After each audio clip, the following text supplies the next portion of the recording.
Mayte Garcia talking about Live for Love Charities, and there's an event specifically coming up not too long from now, not too far from here. I'm in Eau Claire, about hour and a half east of the Twin Cities. Are you in the cities right now, or are you down in like Vegas or somewhere else right now?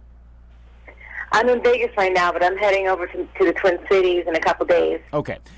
You won't have to worry about any snow. Like there's none right now. It's very still much like autumn around here, so it's definitely not winter yet in Minneapolis, for sure. So I'm actually sad about it because I love the winter because I live in Vegas, so the heat just drives me nuts. So every time I get a chance to get the snow, and I'm so mad. I know, and you're going to come up here when it's not here, and I mean I'm a little bummed too because I'm like, well, there was all the snow. It's Christmas time, and it's just kind of brown. But at least there's going to be some good vibes going on Sunday specifically. There's a couple things going on. For one, there's the holiday celebration at the Capri Theater in North Minneapolis. How did that event all come together? And I know you work with Kirk Johnson from NPG, but how did that all come together? I mean, we were looking for a venue because we plan on doing a gala next year, and the Capri showed up. It's a little small for what we want to do next year, but it was perfect for what we, I thought of, like, why don't we do like a Christmas, like a holiday get-together where it's free tickets, free food, and then we have this 10 for 10 announcement that we're going to be giving, and, just a great place to get together and just enjoy life. That specific 10 for 10 thing, and yeah, there on the website there's the way that charities can apply. See, and I think I saw it. Maybe I'm confusing interviews here, but there was a recent one talking about all of the charities that are applying for this. So you got to narrow this down. What do you guys look for? As like what's the standard for worthiness to get one of the final 10 slots? I mean, they kind of stand out. I mean, on Sunday we're going to be announcing it and kind of explaining why. I mean, it's different reasons, It's just giving back. And, I mean, of course, there's some people that nominated and they just put the website. So it was like, okay, I have to go research. But then there was people that just explained why, when, how. I mean, they were so thorough that, of course it helps when you nominate. But, I mean, we also have someone that, some charities that do amazing work that we're gonna help. So yeah, are you? Here's something you think about all the time with regard to charity, and of course, charitable in a broad sense, lowercase c, charitable sense, is always evolving. Have you noticed? In the charitable work with this organization under its prior iteration, going back decades, that is there any evolution in what people really seem to need, or is there still like a core underlying thing that everyone always is looking for, something where help is needed? Or has anything changed as you go into the 2010s, the 2020s? I mean, what I've noticed is, there's a lot of more volunteers helping that can't, either give money physically, tangibly, but they can give their body and help.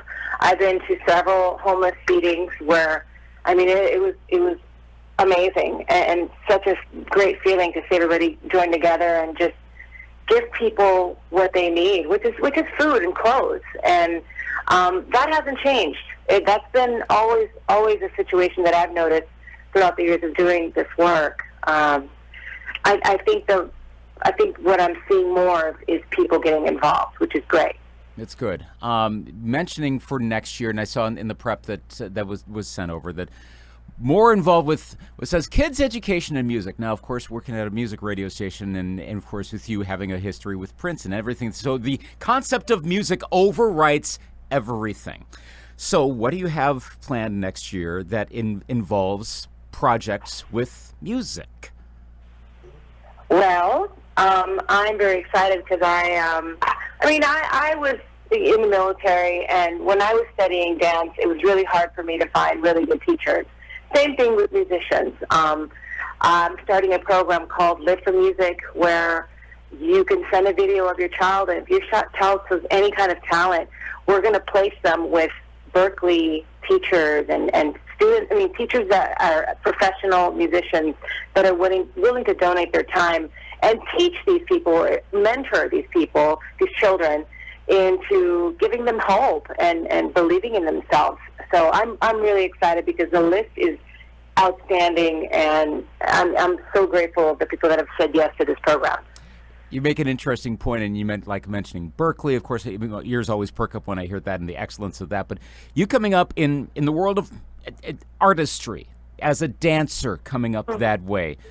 If you were coming up today, if you're like in your 10 in your teens, but in the 2020s versus the 80s into the 90s, what opportunities would you be looking to find today? What's out there that kids can have today that weren't around 10, 20, 30, 40, 50 years ago?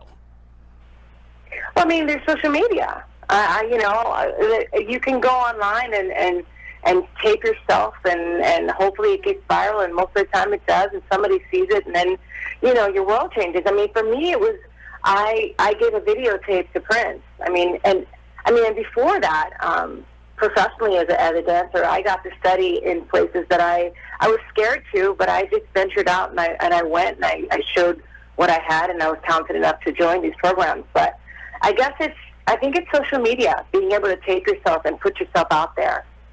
Well, there's a lot that's going on for people doing that, getting their word around through all sorts of opportunities. Hopefully some of these charities can also get some more word out that way and get the word over to Live for Love Charities, which ties back to what's coming up this Sunday in North Minneapolis. The holiday celebration, the 10 for 10 award.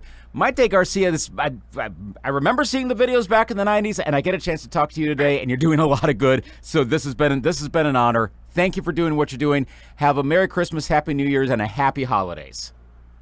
Likewise. Thank you so much for having me.